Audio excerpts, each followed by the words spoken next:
लोगों को ना कभी कभी खाना हजम नहीं होता है।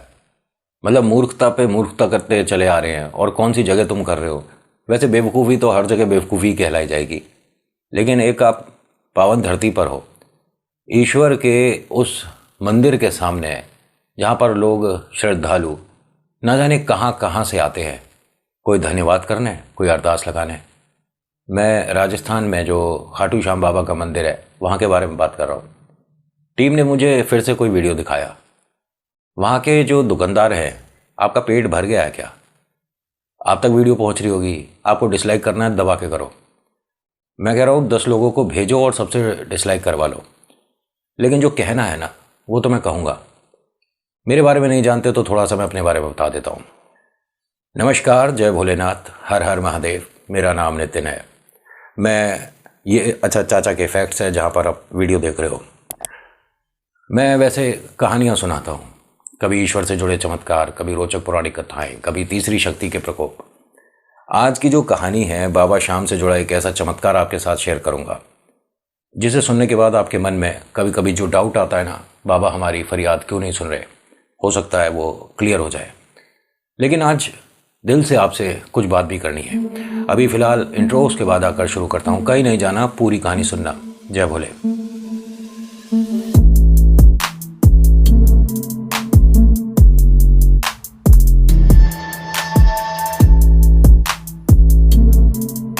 कहानी शुरू करने से पहले, वहाँ के जो दुकानदार भाई हैं जिनका मैंने वीडियो देखा, आपको दिक्कत क्या है?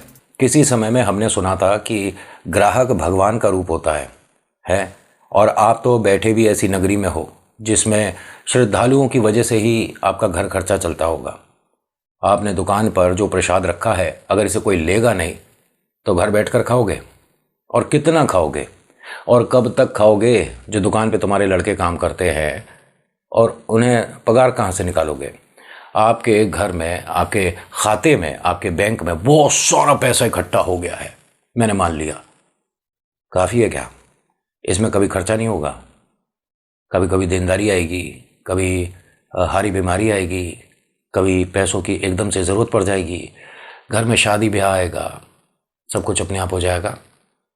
बड़े बड़े जो सेठ लोग हैं, उनके तिजोरियाँ भी घमंड की वजह से खाली हो गई। आप तो हो क्या? मैंने जो वीडियो देखा उसके अंदर श्रद्धालु जो है वो अपनी फैमिली के साथ है। मंदिर में जाने से पहले उन्होंने कुछ प्रसाद खरीदा, उसकी वजह से वाद विवाद हो गया कि इस दुकान से क्यों खरीदा, उससे क्यों नहीं खरीदा, और उसने इतने का दे दिया और इसने। अरे जो भी मैटर है वो दुकान वालों का आपस में होना चाहिए ना।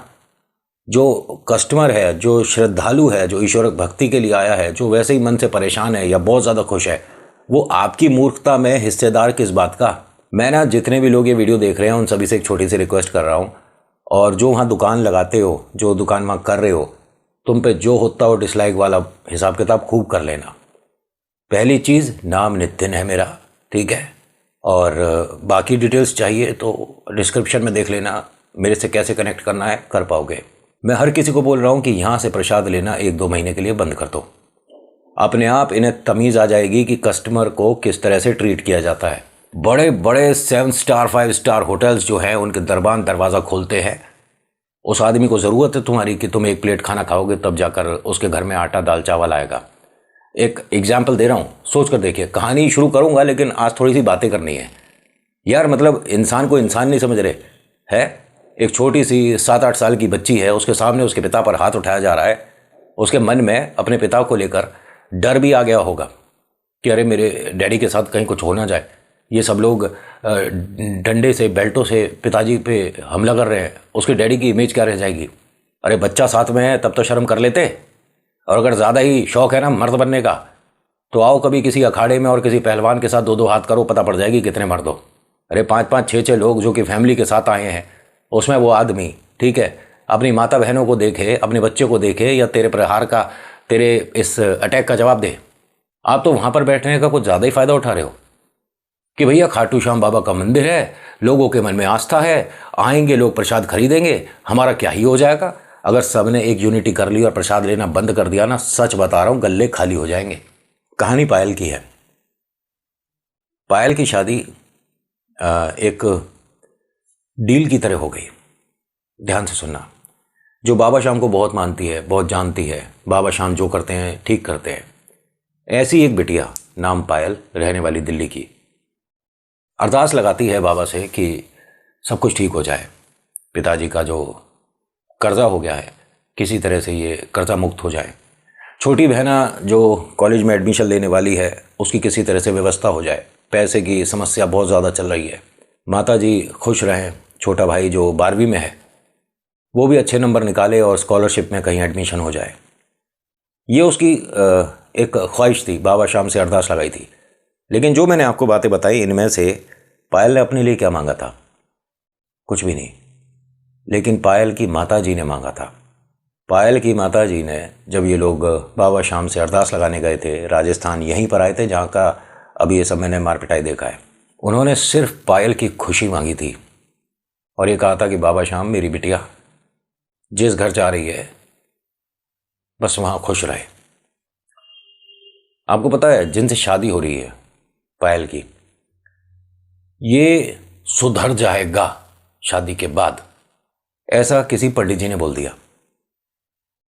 जन्मपत्री देखी गई, उसमें पायल और क्या नाम है, शेखर, ठीक है, पायल और शेखर इन दोनों की जन्मपत्री मिलाई गई।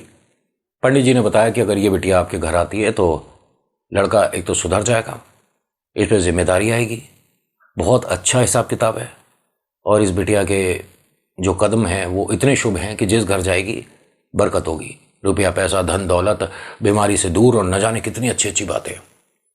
लेकिन पायल अपने घर में मतलब ये जानती ही नहीं थी कि ऐसा कुछ हो रहा है।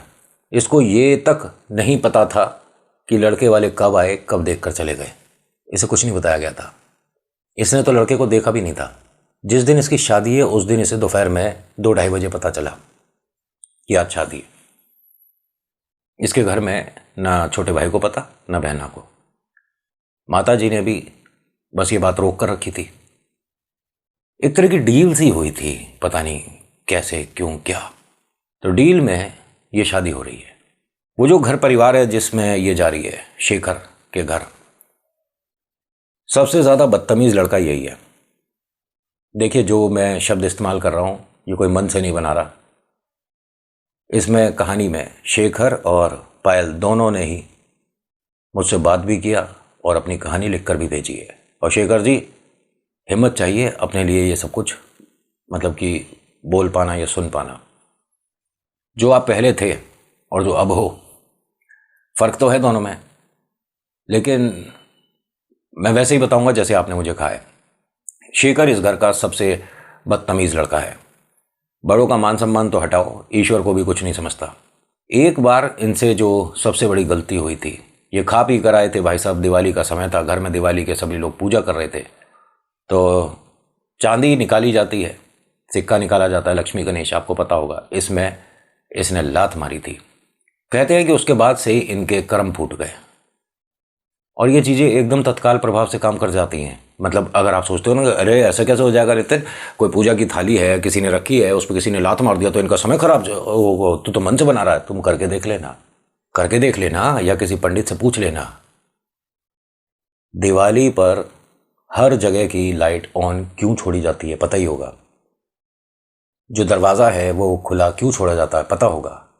उस वक्त घर से सारी झाड़ू बाहर और सिर्फ 2 झाड़ू अंदर क्यों पता होगा। ये सारी चीज़ें नहीं पता तो तुम मेरे से अभी जुड़े हो। ये सारी चीज़ें मैं ऑलरेडी कवर कर चुका हूँ। पायल की शादी शेखर से हो जाती है और जिस वक्त इनकी शादी हो रही थी, गांव से, परिवार से बहुत सारे लोग आए थे। शादी में काफ़ी काम खर्चा हुआ जिसमें पिता ने अपने को सिर से पैर तक फिर से कर्जे में कर दिया। पायल ये चाहती थी कि कोर्ट मैरिज हो जाए तो थोड़ा खर्चा बच जाएगा, बट उन लोगों के घर की पहली शादी, तो उन्होंने जो फरमाइशें करी हुई हैं वो सारी फरमाइशें पूरी करनी पड़ेंगी। क्यों? क्योंकि निहायती बदतमीज़ लड़का जो कि पढ़ा लिखा भी ज़्यादा नहीं है, उसकी शादी हो रही है, तो पायल के घर वालों को ये सब कुछ करना पड़ेगा ना। पायल के घर वाले अकेले नहीं हैं, एक कोई है खाटू श्याम बाबा जो इस परिवार को बड़ी मुसीबतों से बचाने वाला है। बड़ी मुसीबत पायल की ज़िंदगी में 2 दिन बाद आई थी जब इसे 2nd फ्लोर से धक्का दिया गया। जब पायल की शादी हो गई, ये घर चले गए, उसके बाद वो जो भाई साहब है, मतलब पायल का जो रूम है वो सेकंड फ्लोर पे था। पायल कुछ वॉशिंग मशीन से कपड़े लेकर आ रही थी। ये दूसरे दिन की बात बता रहा हूँ। पिक्चरों में आपने देखा होगा शादी के बाद थोड़ी दिन तक आओ भगत होती है, रियलिटी पे आओ, और जैसा हुआ वैसा ही सुनाऊंगा। वॉशिंग मशीन से कुछ कपड़े निकालकर छत पर ले जा रही थी, तो गैलरी थोड़ी छोटी थी, कॉरिडोर थोड़ा सा छोटा था। इनके हस्बैंड सामने से आ रहे थे, हट सामने से। अब कॉरिडोर में एक को अगर निकलना है, मतलब इतना ज़्यादा चौड़ी नहीं थी, तो पायल वापस जाने लगी। वो जो बहुत सारा बड़ा टब में कपड़े थे, उन सभी को जैसे तैसे मैनेज करके साइड होकर पीछे उल्टा जा रही थी। तो वो जो हस्बैंड है उसने पहले धक्का दिया, अरे हटना जल्दी से। शेखर ने, पायल जब तक संभलती, उसने शेखर ने बहुत ज़बरदस्त तरीके से इसे धक्का दिया और ये डिसबैलेंस हो गई। सेकंड फ्लोर से पायल नीचे गिरी। पायल के स्क्रैच नहीं आई। हाँ, इसकी एक वजह थी, पता है क्या? वो जो टब में कपड़े थे ना, वो भी सब गिरे थे नीचे। जो इनकी सासू माँ है बोलती हैं कि वो कपड़ों पे गिरी थी ना, तो इसलिए उसके चोट नहीं आई। एक काम करिएगा, 10 लोगों के कपड़े ले लेना, गीले सूखे हुए, वॉशिंग मशीन से निकले हुए, उसे ज़मीन पर डाल देना और सेकंड फ्लोर से कूद जाना। बताना कितनी लगी कितनी नहीं लगी। चमत्कार को चमत्कार मान लिया करते हैं। पायल को रियलिटी में बता रहा हूँ, एक स्क्रैच नहीं आई। पायल उठती है, अपने कपड़े वगैरह सब सही करती है, ऊपर की तरफ देखती है। ऊपर से शेखर बोलता है, तू बच गई? तो पायल ने जवाब क्या दिया, बाबा शाम ने हाथ पकड़ा हुआ है ना, इतनी जल्दी तो नहीं जाने वाली। घर में कुछ ना, मतलब ऐसे रिश्तेदार भी आए हुए थे जो 2-1 दिन बाद जाएंगे। उन्हें ये बात बहुत बुरी लगी, लगनी भी चाहिए। इनमें से एक भाई साहब तो पुलिस में है। उन्होंने शेखर को जाकर देखा, फिर उसके बाद पायल से बोला कि बेटा कोई भी बात हो जाए ना, अपने को अकेला मत समझियो।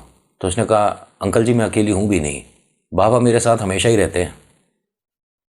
फिर मतलब उन्हें नंबर वगैरह दिया था पायल को कि बेटा हर तरह से सपोर्ट में है, न जाने क्यों तेरे घर वालों ने तेरे को इस नर्क में झोंक दिया। मैं हूँ तो इस घर का रिश्तेदार, लेकिन तेरे लिए बहुत अफसोस हो रहा है। बेटा कौन से कॉलेज से पढ़ी लिखी है तू?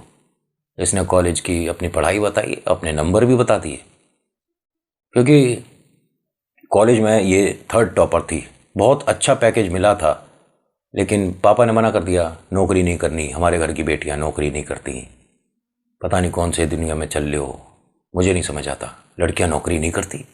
थोड़ी सी अपनी मानसिकता को ठीक कर लो, ज़रूरी है। क्योंकि अभी आपकी जो छोटी बिटिया है वो भी अब काफ़ी समय से आपसे रिक्वेस्ट कर रही है। उसे इतना अच्छा ऑफ़र मिला है, जॉब करने दो, पैरों पे खड़े होने दो। मौका ये पायल वाला दोबारा किसी को ना मिले, बेहतर है।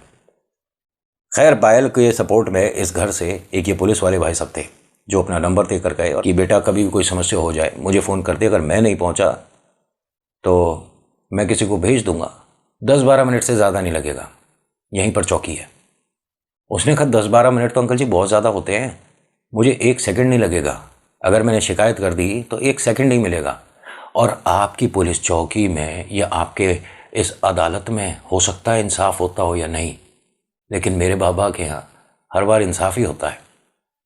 इन्होंने कहा बाबा शाम को बहुत मानती है तू, चल बाबा का आशीर्वाद रहेगा, तेरे हाथ की एक चाय मिल जाएगी। हाँ हाँ अंकल जी बिल्कुल। ये 2 दिन हो गया इसे, पहली बार मुस्कुरा रही है। ये जो पुलिस वाले भाई साहब हैं, इन्होंने अपनी वाइफ को बुलाया और कहा कि इस बिटिया को बहुत गलत हो रहा है, देखकर अफसोस हो रहा है इसे। उन्होंने कहा कि मतलब ये ऊपर से अपने आप तो नहीं गिरी है, एक काम करो, मैंने उसका मन थोड़ा सा डिस्टर्ब हो गई है इसलिए बोल दिया कि चाय, उसे ले जाओ कमरे में और देखो पहले उसको चोट वगैरह लगी है नहीं लगी है, डॉक्टर को बुलवाओ दिखवाओ। वो रसोई में गए, सासू माँ ने 10 काम और बता रखे थे। तो ये जो पुलिस वाले भाई साहब की वाइफ हैं, ये आती हैं और कहती हैं कि पायल तू मेरे साथ कमरे में आई हो बेटा। जी बिल्कुल आंटी। आंटी नहीं बुआ कह मुझे अपनी। जी बुआ जी, चल मेरे साथ ज़रा कमरे में और बैठाया। तेरे पिताजी को इस लड़के में ऐसा क्या दिखा जो तेरी शादी कर दी? उसने हाथ जोड़े, अब जो है सो है, मैं कोशिश करूँगी कि उनके व्यक्तित्व को, उनके नेचर को बदल पाऊँ। उन्होंने कहा बेटा ये पॉसिबल तो है नहीं और इस जन्म में तो होना नहीं। तो कहती है कलयुग चल रहा है ना बुआ जी, तो कलयुग के प्रधान तो एक ही हैं और मैं उनकी बहुत क्लोज लाडली हूँ। बाबा श्याम मुझे हमेशा सुनते हैं, उन्होंने मेरे लिए जो सोचा है वो अच्छा ही होगा। ये लोग ना पैसे वाले तो हैं, लेकिन इनके घर में पैसा आता बाद में, चला पहले जाता है। और ये अब क्या हो रहा है इनके साथ, जो लास्ट दिवाली गई थी जब इसने पैर मारा था, ये जिस भी चीज़ में पैसा डाल रहे हैं उसमें सिर्फ और सिर्फ नुकसान मिल रहा है। इनकी जो तिजोरियां हैं अधिकतर खाली हो चुकी हैं, ले दे के बस एक फैक्ट्री है और वो भी जैसे तैसे चल रही है, क्योंकि फैक्ट्री के करता धरता यही भाई साहब हैं। माल कितना आएगा कितना जाएगा उन्हें खुद नहीं पता कि वो पीने खाने के बाद कितने बजे घर आएगा और कितने बजे बाहर जाएगा। एक ये घर है और घर में भी हिस्सेदार 7 लोग हैं, 5 भाई 2 बहनें। और इन कमाल की बात देखिए, 5 भाइयों में सबसे पहले का ब्याह अब हुआ है, क्योंकि घर वाले भाई इसका ब्याह पहले हो, अगर इसका नहीं करेंगे दूसरे तीसरे का ब्याह कर देंगे, फिर पहले का क्यों नहीं हुआ, उसमें कोई कमी होगी। ये सारी बातें रीति रिवाजें आपको भी पता है। इसीलिए भाई साहब की पहले शादी करी गई शेखर की। पायल को इन्होंने, आंटी ने ये बोला, बुआ जी ने, कि बेटा तेरे को नंबर दिया होगा, बाई चांस कभी कोई बात हो जाए तो तू संकोच मत करियो फ़ोन करने में, बाबा सब कुछ ठीक करेंगे, मैं तेरे थोड़ा हाथ वगैरह बंटवा देती हूँ बेटा। नहीं बुआ जी सब ठीक है। इस घर में इनके अलावा भी बहुत सारी औरतें हैं, बहुत सारी महिलाएं हैं, बट ऐसा लगता है कि सभी को बैठकर गप्पे लगाने का ज़्यादा बड़ा काम मिला हुआ है। कोई इसके काम में साथ नहीं दे रही। सब्जी काटनी है, बनानी है, रोटियां, कम से कम 40-45 लोग बैठे हैं, अरे कोई तो आ जाए इसके हाथ बटाने के लिए। हाँ, एक दीदी थी जो यहाँ पर सब्जी इसके लिए छील रही थी, मदद कर रही थी, लेकिन सब खाएंगे बहू के हाथ का। भाई हैं, बहू के हाथ का खाना है, मैं तो कह रहा हूँ खिला दे बहू का हाथ, बहू के हाथ का खाना है तो सभी के लिए रोटी यही बनाएगी, सब्जी यही बनाएगी, हलवा खीर जो भी बनना है सब कुछ यही करेगी। वो जो दूसरी है बस वो डोमेस्टिक हेल्प है, खड़ी है, उसे सासू ने मना कर रखा है, तू हाथ मत लगा, बहू का है, ठीक है बहू बनाएगी। 40 लोगों की रोटियां बनाने में कितना समय लगेगा और कितनी मेहनत लगेगी। ये सबको खाना खिलाने के बाद अभी अपने कमरे में जाकर बैठी ही थी, तभी फरमाइश आ गई, अरे एक काम कर, सभी का मन है बेटा, खीर बना। हाँ वो बन रही है अभी, थोड़ा उसमें समय लगेगा।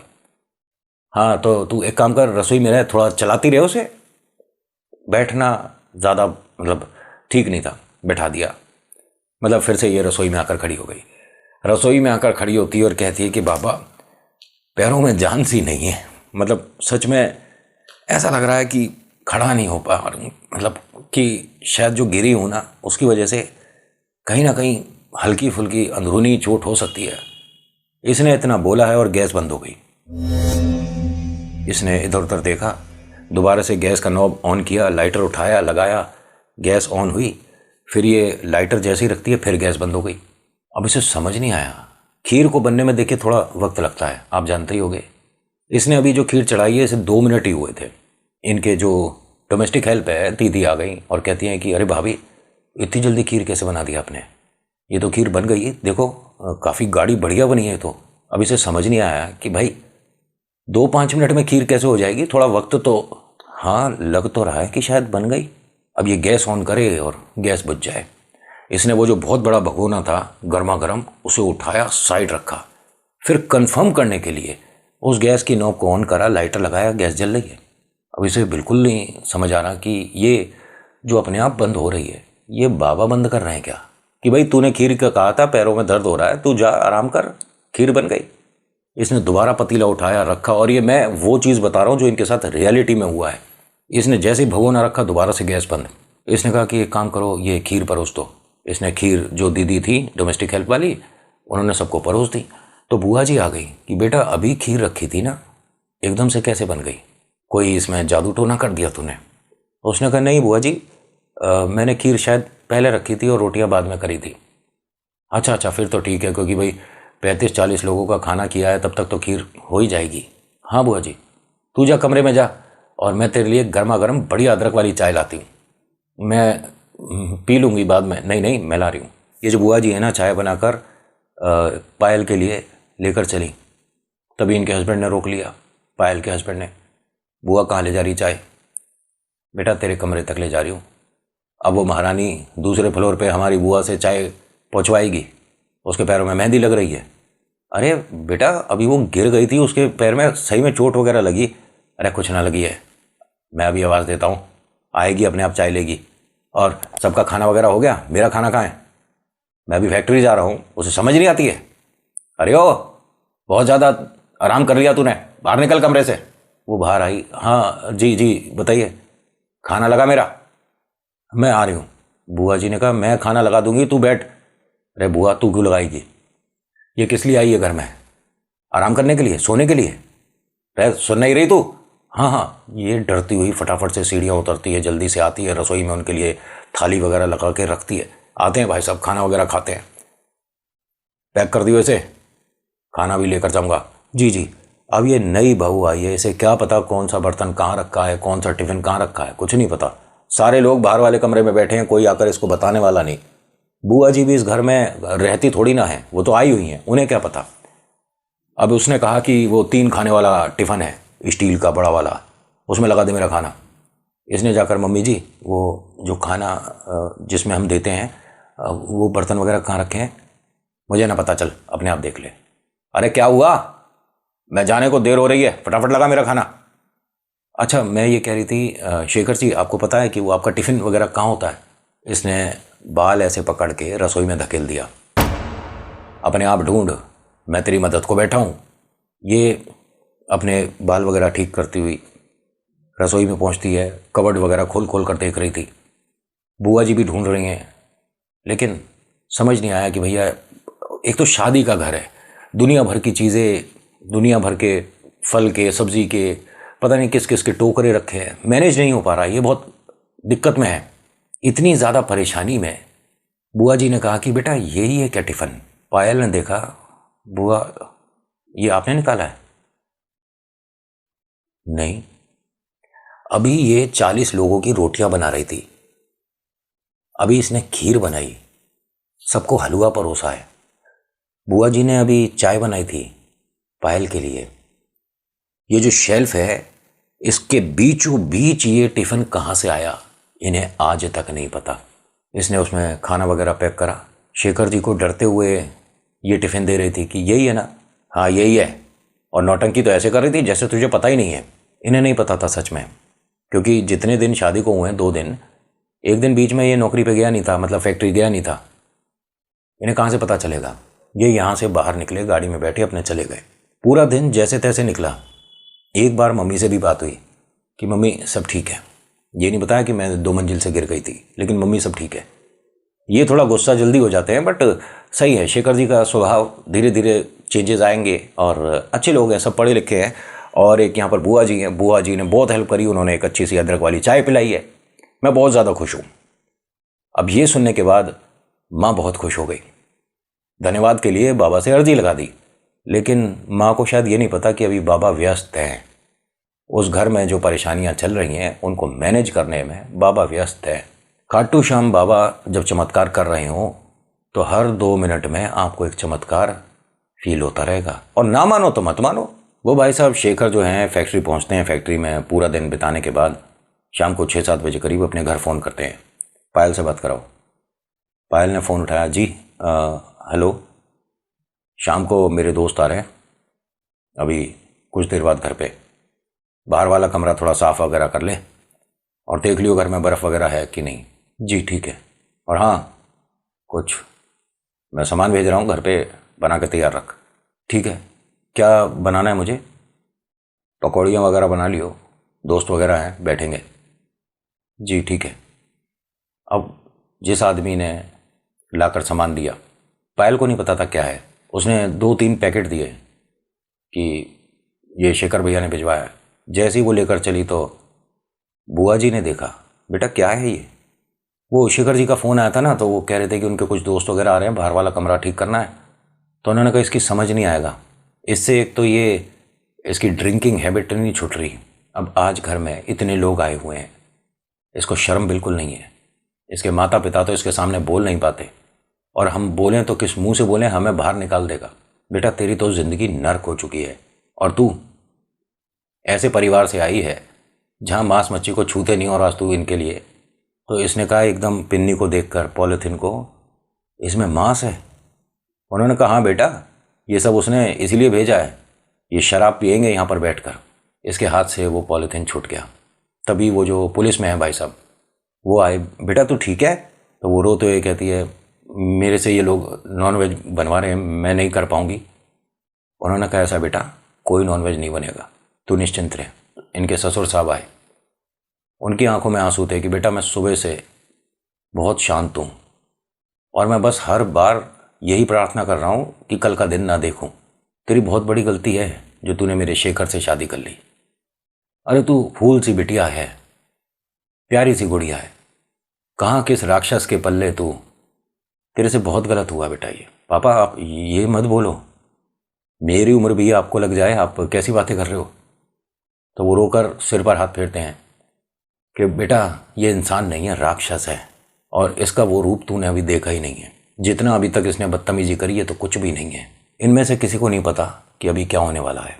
इसने कहा पिताजी आप निश्चिंत रहिए, आज ये आखिरी बार इस घर में खाएंगे पिएंगे।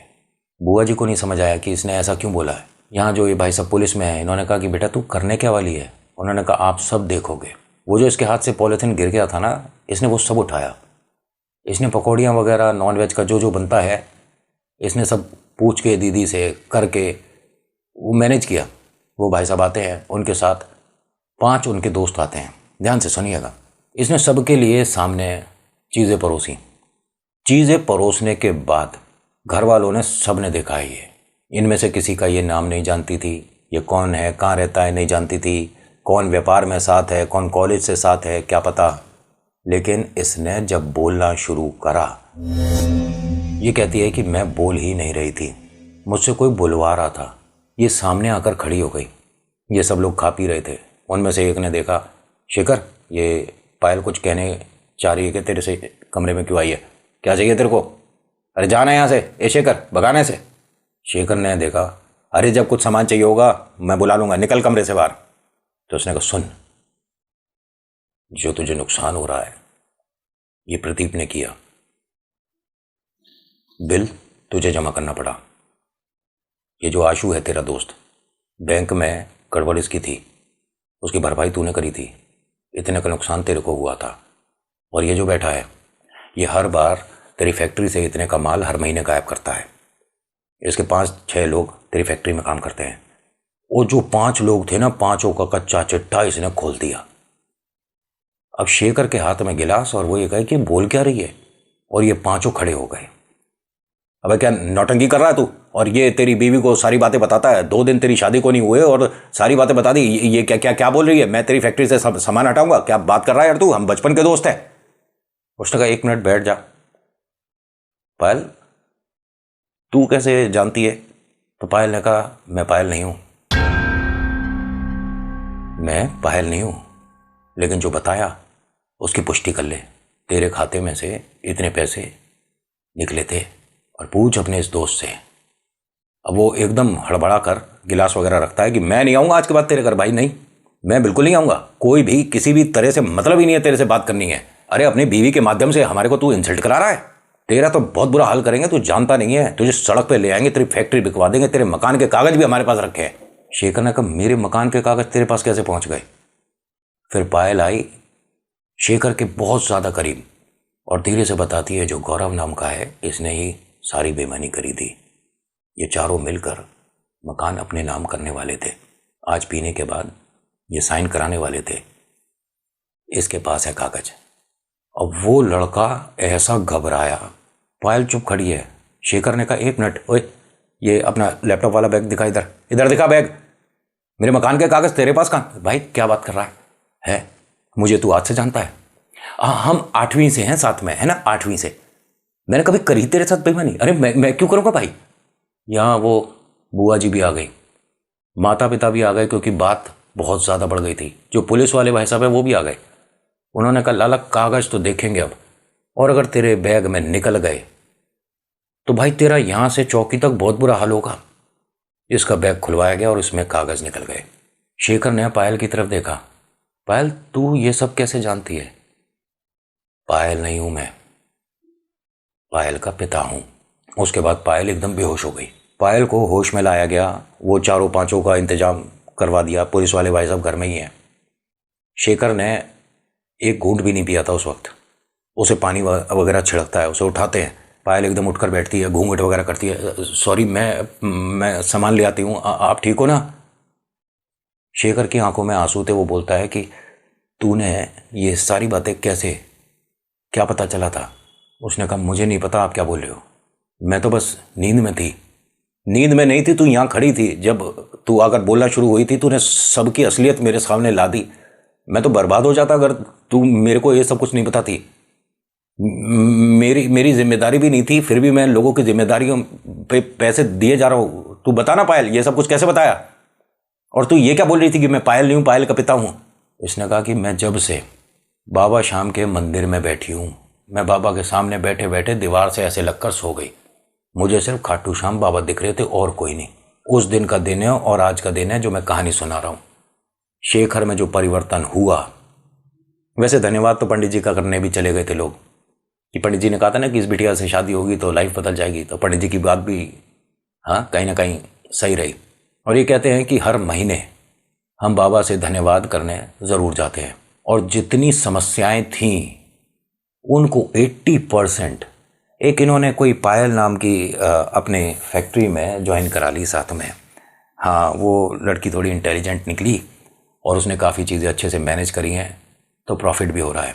ये लड़का जिसने लात मारी थी थाली में जब पूजा हो रही थी, ये अब मंदिर क्या मतलब घर में भी जूते चप्पल पहन कर नहीं आता है, बाहर जूते उतारते हैं।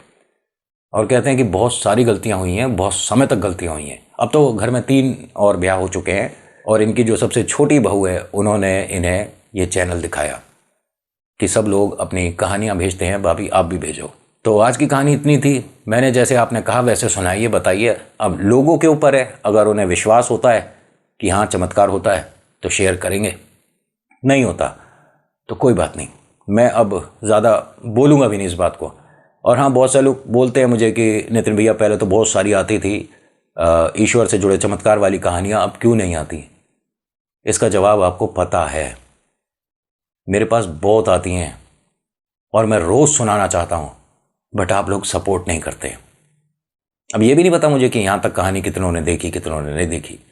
अगर देखी होगी तो आज की कहानी लाइक और कमेंट तो आप करोगे, शेयर दबा के करना। So thank you so much for watching. मेरा नाम नितिन है, मुलाकात करूंगा एक नेक्स्ट वीडियो में। हर हर महादेव, जय भोलेनाथ, धन्यवाद।